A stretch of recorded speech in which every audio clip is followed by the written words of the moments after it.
that's the premise of how I'm approaching whether or not I personally, you know, would install TikTok, because TikTok is, we owned by Chinese investors.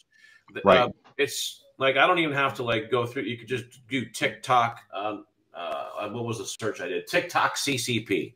Just do a Google search, TikTok CCP, and just start reading. Even in Google, which we know is a censored search result anyway. We know it's a leaning. It's going to be right. So absolutely. If I'm a parent, do I want not only the data and all of that, all of the information about my kids and what's on their phone being shared openly with a Chinese-owned company that we know has direct ties to the Chinese Communist Party? Okay. I believe we are in I believe we're already in World War III. We're in a cultural war, a social war, an information war, a hearts and minds war, and it is literally communism versus freedom.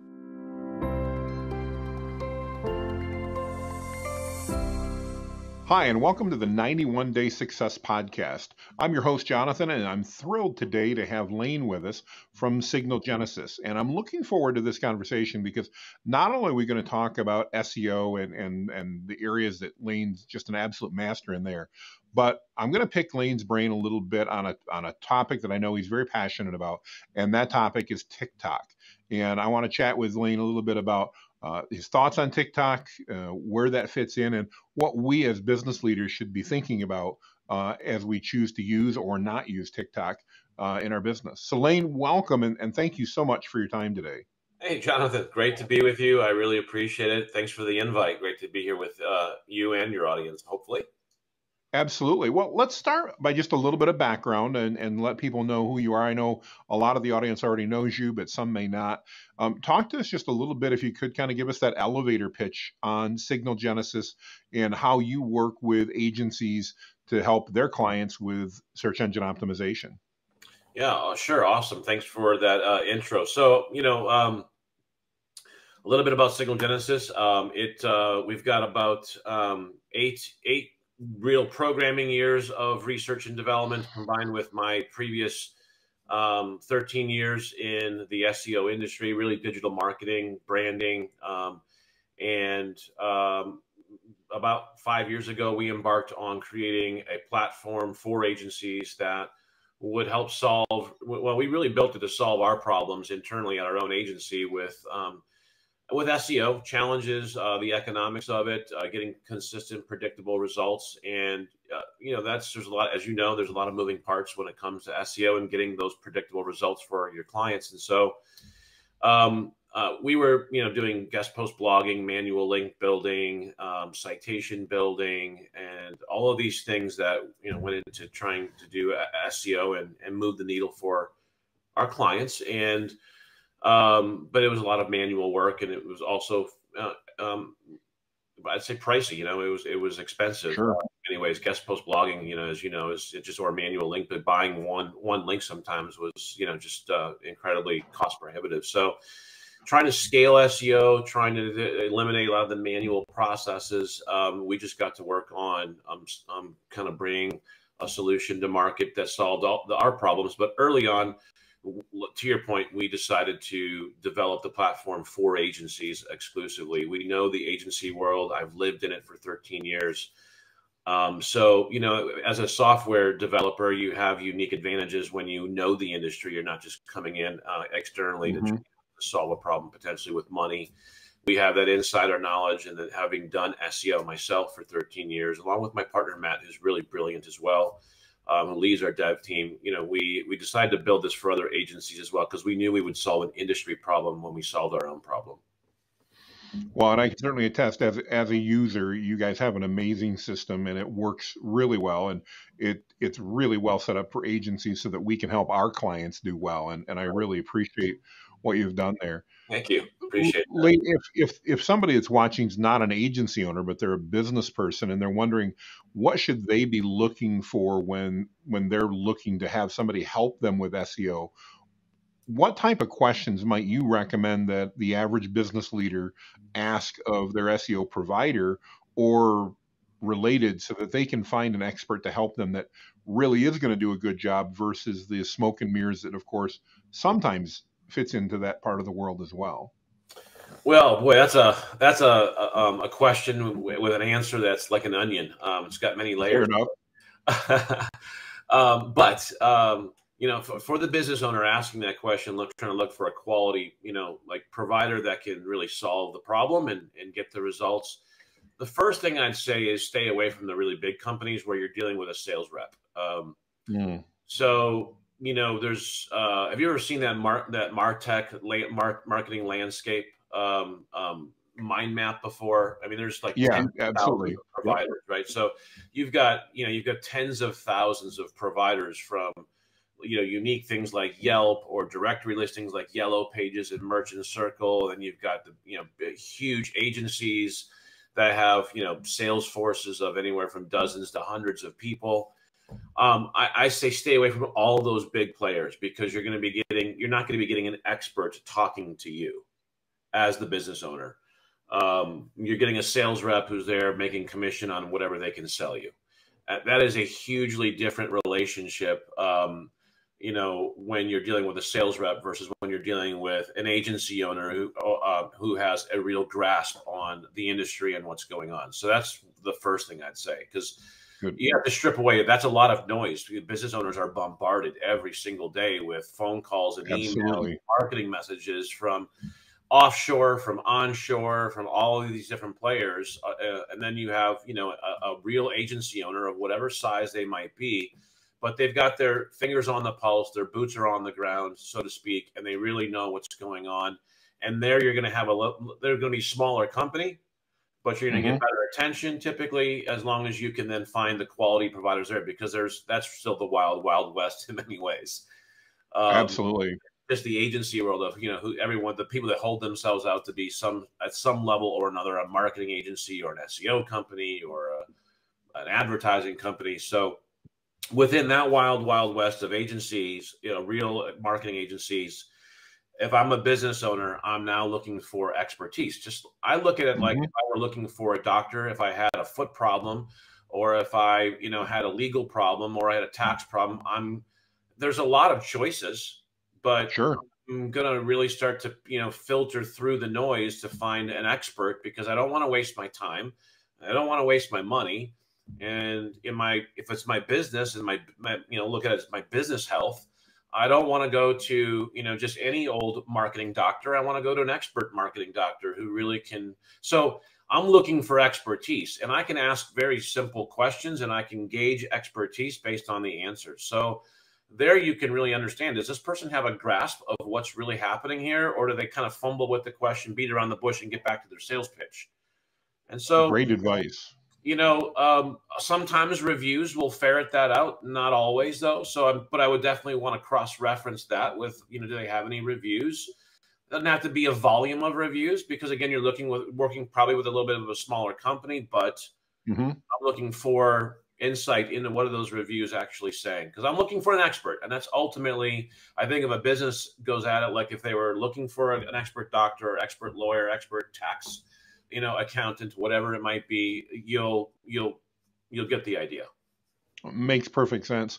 I know just the other day I was talking to a prospect about working with our agency, and one of the questions that they raised, because they're with a large national agency right now, is that national company is telling them, look, nobody can do the same things that we can do. We've got better relationships, we've got better knowledge, we've got better everything. And I got to admit, I looked at him and said, you know, that SEO is a skill set and it is an art, and there's definitely skill associated with it.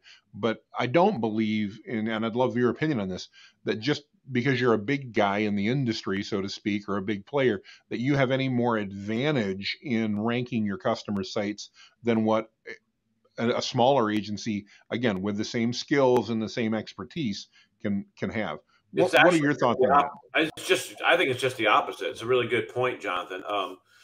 I think it's just the opposite. I think the larger they are, the more at a disadvantage they are, because you just lose control of quality, and quality matters even more now today in SEO than it did 5 years ago or 10 years ago. It's been a gradual slope towards Sure.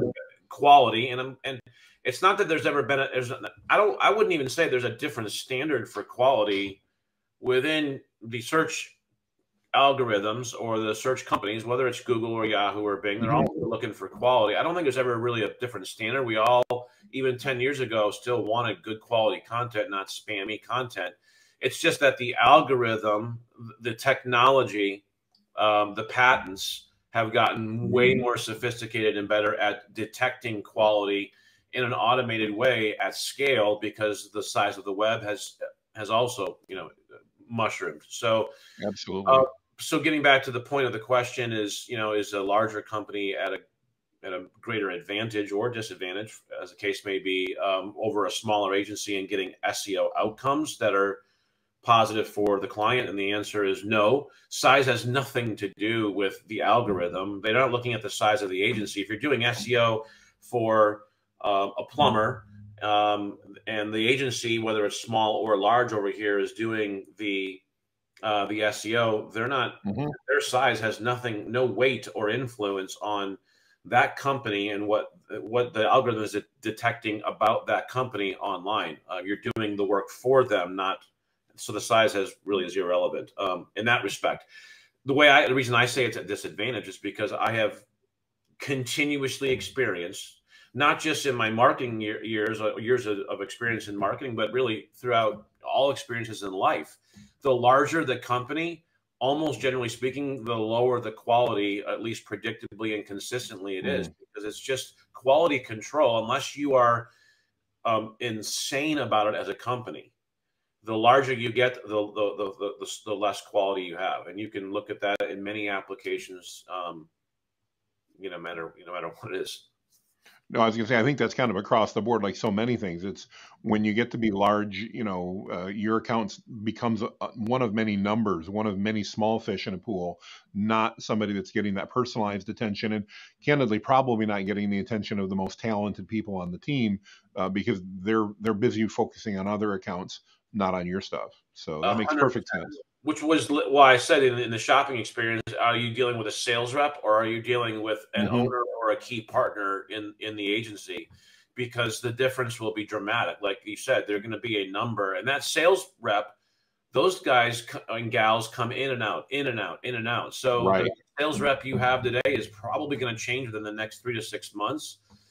There's a high likelihood, and so you're going to be constantly getting a new sales rep that's your account manager.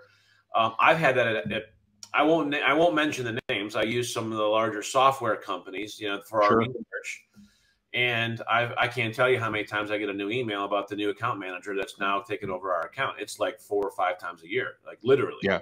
So, that's, if you don't want to go through that, then find a quality, a lower or a smaller agency, and smaller agency can still be in the many millions a year, but you're talking, these bigger companies are doing 50 to 100 200 million a year in gross revenues. They're huge companies. Oh, absolutely. And I think that's great advice, and I think that's helpful, because it's one of the questions I know I hear a lot. One of the other really common questions I hear, and again, as an agency, I know we generally know the answers to this, but do I have to be creating different content for Bing and Yahoo than what I'm creating for Google? As somebody who's spent far more time in this than I have, Lane, what's your perspective on how to handle the differences in ranking algorithms and that between the different platforms? I think that's there's a couple layers of that question. The first layer I'd say is we wouldn't even advise a client to pay attention to Bing and Yahoo until they're absolutely optimized for Google, because Google search consumes 90 to 95% of the entire search market. So I'm not going to optimize for the people or platforms or search engines that are fighting for the scraps of the 5 to 10% that's there, that they're all fighting for a share of. I'm optimizing for Google, which has 90%. So, all right. So now let's say we've optimized for Google. We're just killing it in Google. We feel like, hey, we've really maximized what we can do here. All right, well, let's go and see if we can't do anything different.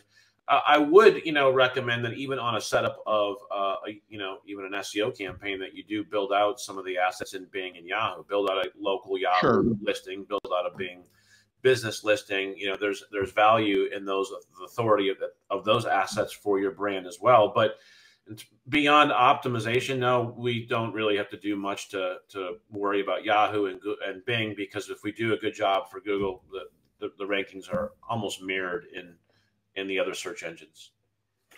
Well, and I got to say, Lane, it's one of the things I've always appreciated about you is you've got a very pragmatic perspective in taking a look at SEO and focusing on the results as opposed to what feels good or what's flashy. And I know as an agency owner, that is just got so much value in our ability to deliver good results to our clients, is having partners like you that are focused on the details in the back end, but not getting caught up in the latest and greatest and fanciest unless it delivers good results. So thank you for that.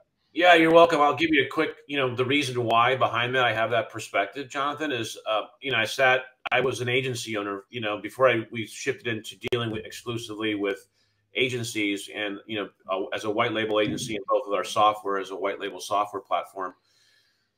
I sat for 9 years in your shoes and sold to other businesses, and businesses are always, unless they're all, I don't care at what level. In fact, sometimes it's even worse. The bigger the business gets, every business is money conscious. Absolutely. No, I've never met anybody who said, yeah, we have an unlimited budget, let's just go.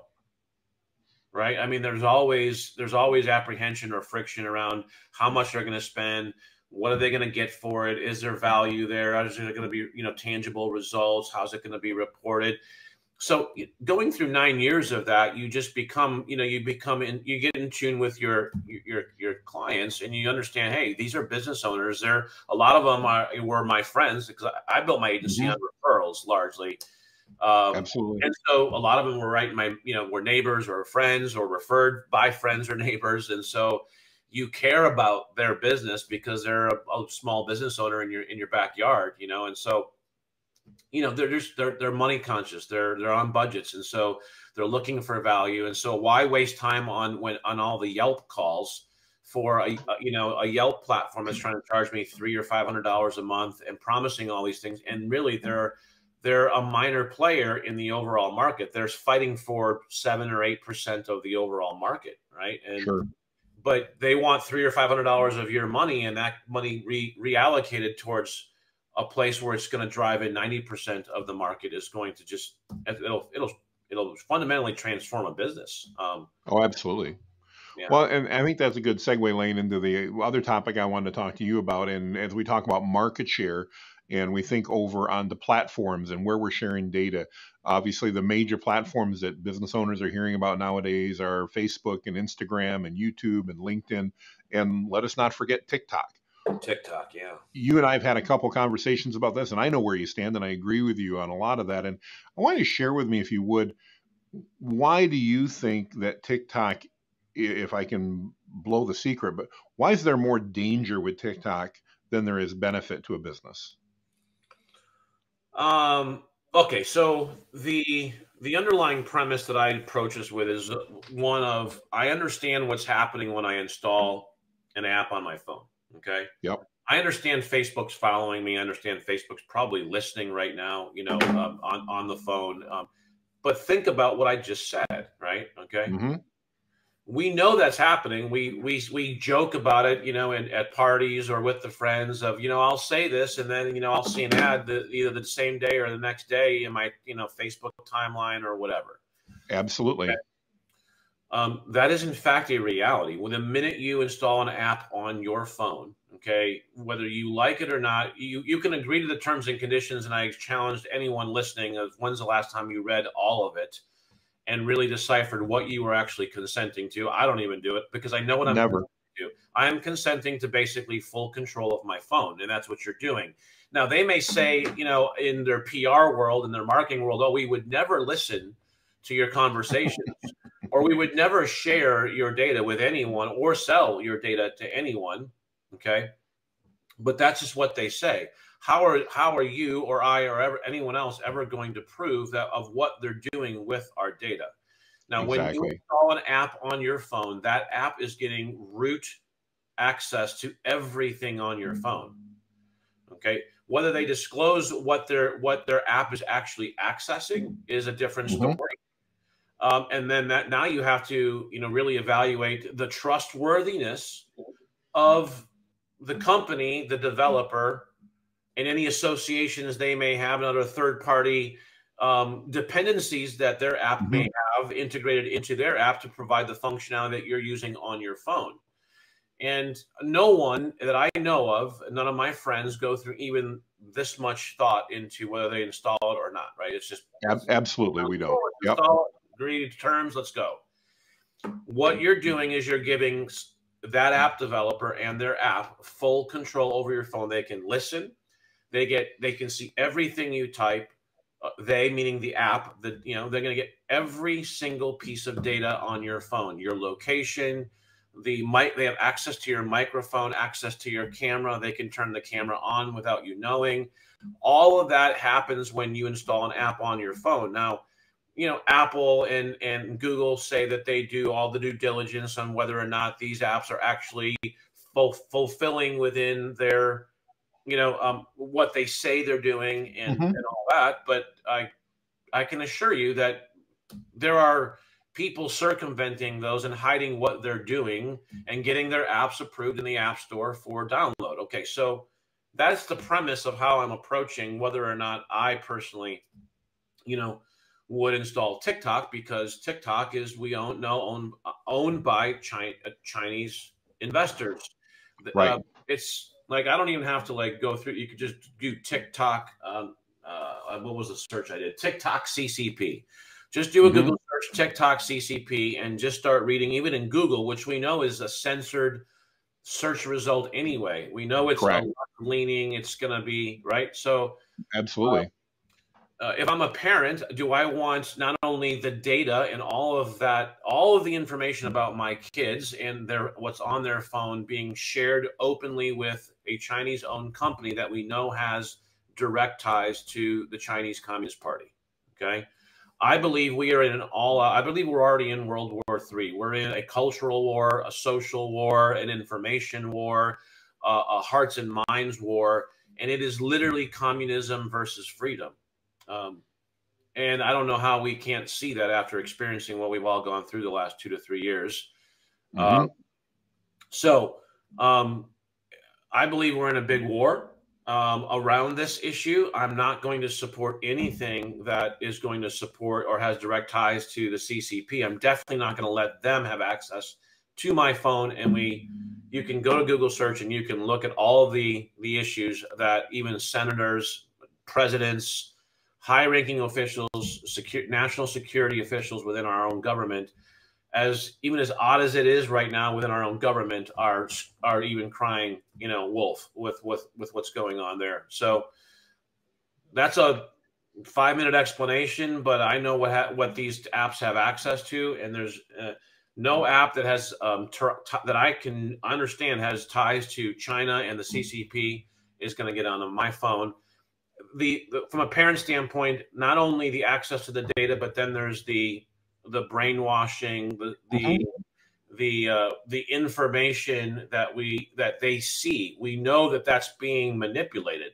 It's being manipulated by algorithms. We saw it being manipulated in Facebook and Twitter, even by American companies. So if you have American companies manipulating what kids see and the advertising they see and all that, how much more do you want your kids? You're giving your kids literally, or the Chinese Communist Party, a direct access to your kids, their brains, their information. And we know kids are extremely. I was a psychology tutor in college. Kids' brains in that age group, before they're fully formed, are incredibly impressionable. We know that. We see the result, positive and negative, because of that. Do we want to give the Chinese Communist Party direct access to our kids and their brains in an incredibly impressionable time in their life? The answer is clearly no for me. Oh, and I'm on the same page with you, Lane, and that's one of the reasons I wanted to have you talk about that a little bit. You're one of the people that encouraged me to actually think that through. I hadn't necessarily thought some of that through, and you're right. If you think Lane and I are crazy, by the way, I got a challenge for you. Take your phone, leave it sitting on the table, and tonight over dinner, talk about the fact that you want to buy a canoe or that you want to go fishing in Idaho or Montana or wherever. and have a conversation about that with your phone on, sitting on the table. If you don't see ads in the next 48 hours for canoes and fishing equipment, I will be absolutely shocked, because Facebook's actively listening. We know others are as well. I don't know exactly who listens, but Lane, like you said, I know if I talk about something like that, in fact, possibly even just by talking it on the podcast here, I'm going to start seeing ads showing up for fishing equipment, for canoes, for trips to Montana to go trout fishing, anything like that, because they've heard that in the conversation. And And in theory, that's okay, because I want them to market to me and make my life better. The problem is, as I think you pointed out, do we really want to trust that that data is always going to be taken care of properly? We've seen our own US based companies screw that up. I certainly don't want to trust a foreign national company to do it. no, especially one that's in China, right? I mean, Abs- we have a unique global threat in our adversaries in China. These are our enemies, not the people of China. The Chinese Communist Party. I mean, we see the people of China being victimized by the Chinese Communist Party, but that is a dictatorial regime that Mhm. has firm authoritarian control over the billions of people that live in China. No, absolutely. Not the Chinese people. Let's be clear. They're great people. Some of them live here. I have neighbors that are Chinese. They're great people. It's the Chinese Communist Party, and what they are trying to do too. They're trying to impose their ideology, their authoritarian control over the entire globe. And we saw what they're willing to do in the lead up and release of the bioweapon called COVID-19 on the world.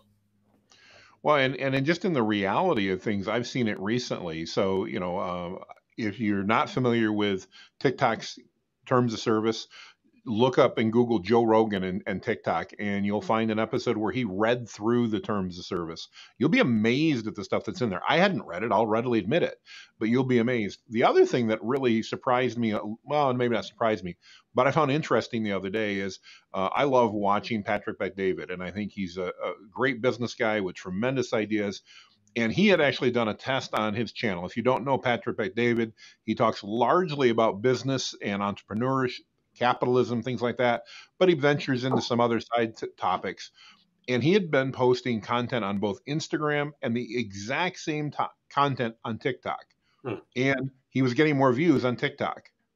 He then, I believe it was on August 5th or 8th, did a podcast where he talked negatively about China. Again, not the Chinese people, but the Chinese Communist government. And literally the following day, his views went from hundreds of thousands of views per video on TikTok to hundreds of views. Wow. Those same videos are still getting hundreds of thousands of views on Instagram, just as they were before that. But on TikTok, he just shared this. Yeah, wow. Yeah, got throttled way back. So while I know it's so easy because we enjoy these apps and we enjoy all that and go, they're never going to do that. They are. And the more information they have, regardless, the more tools they have to influence us in positive and or negative ways. And I think, Lane, when you talk about our kids in particular, it's so important for us as parents to know, hey, this is not something worth playing around with. It's not worth the risk. Maybe you're right. Maybe they're not going to do it. But do you really want to risk your child's thoughts process, their maturing, the thoughts that are planted in their brain to grow? Do you want to risk that? Is it really worth it? Let's be clear. They are doing it. Look at the degradation of our society and our culture in the last 10 years. No doubt. It is extreme. I agree. We're dealing with drag shows, and our kids are being invited to drag shows to put money in the pants of grown men dressed as women, and that's being and these children are being pushed this ideology, this lifestyle, this wickedness is being pushed into them through social media. That's where they're getting it from. They're not getting it. Yes, they're even starting to get it at school now, which is how bad it is, because now you've got an entire generation of kids who were pushed this ideology through social media. They went through school and college, and they are now teachers in the classroom, right?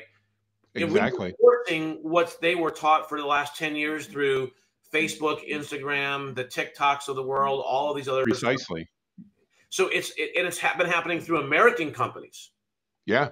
So it's Oh, it's not just China, but it's an extreme risk with TikTok. Now, we could keep going. This is a rabbit hole for sure. I will tell you this: we as a company, I as the CEO of the company, have made a decision, and this is not a new one. We made this, years ago, and have just followed through on it still to this day. We will not do any marketing for our clients with TikTok. We don't offer that as a service. We are not going to, we're not going to go into that platform. I know it means we lose some business and some opportunities that we would otherwise have if we did provide that as a solution. I'm okay with that. Well, and I think that's important that, at no time maybe in history or not, I don't know, but it's always been important that we stand on our values and we stand up for what we believe in. We don't all have to agree on everything, but one of the things that I'm so thankful for is that we do have that opportunity to make those decisions and to act appropriately. And if you disagree, that's okay. There's no problem with that. But I think that's one of the awesome things about the country we live in is we still, as of the moment, have the opportunity to make those decisions and stand on our values. But the slippery like you said, we're on is that we're even having to qualify right now, at least as of today. We still have the right. No, we're actually already being censored, and we've really lost a lot of freedom here in America because we've been in bed with China and their ideology for decades, and we've let them just continuously erode our culture and our freedoms through their ideology, and it's slipped into every area of our culture and our government, in our educational system, and people are okay with being censored. They're now crying for censorship. So yeah, it's a dangerous world we live in. It's just like you said, we got to take stands where we need to, and it's okay to be differing in opinions. I respect your opinion if you differ from mine, and that's the great thing about America. Well, and again, I think this is a rabbit hole we could spend a lot of time in because there's a lot of items we agree on here, Lane. But I want to respect your time. And I do have one other question I'd like to ask. And we call this the 91-Day Success Podcast for a reason. And that's it. I love asking the guests that we have on here, all successful businessmen like yourself or businesswomen. If you had to start over, Lane, and I gave you $1,000 and said, hey, how can you grow a business that can generate $10,000 or more a month in 91 days? What couple things would you focus on for the first 91 days? That's 3 months, by the way, for everybody wondering. We get just over 30.3 days per month. So 91 days is 3 months. What would you do in the first 3 months if you had to start over to create a business that would, again, hit that target at $10,000 a month in revenue 3 months down the road? Is this a business that I have experience in already? Or anything you want. Just a couple simple rules. You can't borrow any money, and you can't necessarily say, okay, I'm going to reach out to my existing clients and build it. You'd be starting over. But imagine I picked you up and said, all right, Lane, we're gonna go ahead and we're gonna put you in the middle of Topeka, Kansas. And you've got $1,000, you've got food, you've got shelter, you've got a vehicle, your basic needs are met. But you've got $1,000 in 91 days to build a business. What would you do first? Well, I guess it would depend on the business. But whatever you want. Yeah, the first thing I would do is make sure I have the knowledge of the business I'm going to get into. So if I take the premise that I'll just take I'm a marketing agency, right? Like, sure. I got to start over. I have some marketing experience from other jobs I've had or whatever. Yep. But I've got to start my own business now. Maybe I just got fired or I lost my job or I got laid off or whatever. And I'm going to start a marketing agency. I would invest that $1,000 in the 7-figure agency group, to be honest with you. I'm with you there. Excuse me, some level of knowledge to help. That's my insurance policy to be successful. The rest of it, $1,000 is not a lot of money. So really to get the knowledge and maybe some people on my team to help me or surround myself with, which is what you get when you kind of join a mastermind of something like that. So I'd find a group of people or a mastermind, I'd invest the money there so that I had some success coaches and some resources and support there. And then the rest of it's just pure hard work, right? You're going to have to work Absolutely. hard and persist. I was thinking about this morning. I walk my dog twice a day, every morning, every evening. And so I pray and I think and I just reflect on those walks. Great time. And I just was thinking back about my entire life and how it's really just persistence, like success. Absolutely. My success, whatever level I've had, has never been when I planned it. I always planned it a lot sooner. Yep. I've always planned my success to be a lot greater, but I know that I've achieved certain levels of success because I've just persisted, and I still have more to go. And so if I only had $1,000 in 91 days, you're just going to have to really work hard, but I would invest $1,000 in my own knowledge, education, and a support system to be successful. Well, I think it's great advice. I think one of the best investments any entrepreneur can make is investing in themselves. And, that's exactly what you're talking about. And there's no doubt for everyone, we know tons of businesses through both seven-figure agency and others that have become, I will say, quote unquote, overnight successes after a decade of hard work and, sleepless nights and things like that don't come easy. Success takes time and takes a lot of hard work. But I appreciate you sharing that, and I really appreciate your perspective on that. One of the things we'd love to do, Lane, and we'll include your information on Signal Genesys and how to get in touch with you if an agency owner is watching this and they want to learn more. What's the best way for them to reach out and learn more about how you can help them help their clients, Lane? Is it just to reach out and schedule a call, or what's the best step they should take to do that? Yeah, I'm really accessible. In the world that we're in, we have to kind of be an omni-channel type of communicator. So I'm on Facebook and Twitter and Skype and all those channels, but signalgenesys.com. I'm sure you'll provide that because we have we have a unique spelling on Genesys. It's SYS on the end, not SIS. But yeah, on our website, we have a live chat. You can get there as well. Or admin at signalgenesys.com. That also will get right to me as well. So, but appreciate you, introducing our company and our software platform and solution for agencies. And really great time just talking with you and talking a little bit about TikTok and other things as well. Well, I appreciate your time, and I really appreciate you responding to the video. It was great to meet you in person in Miami recently when we were down there for the seven-figure agency. But if you are an agency owner and you're wondering, I want to give a personal just testimony to Lane and the credibility that he brings to things. Lane is the real deal, and his team does an amazing job. There's a lot of solutions that you can take a look at, but you owe it to your clients, even more than you owe it to you, to do a great job. And I believe that means having a conversation with Lane, just as our agency's done, to learn what he can do to help you help your clients. So if you need it, talk to him. I really appreciate that. Thank you. It means a lot. Thank you so much for your time. I appreciate it. We may have to have another one of these conversations on things. I think it would be fun to actually do a test and I'll follow up. We'll see if I get any fishing gear ads in the next day or two, and we'll post maybe a follow up on the podcast, because I'm betting I'll see those ads probably before tomorrow morning's over. So yeah, I have mine here too. We'll see. All right, Lane, thanks so much. Have a wonderful day, and if I don't talk to you, a very blessed Christmas, my friend. Thank you. You too, buddy. Thank you. I appreciate it, Jonathan. Take care. Thanks, Lane.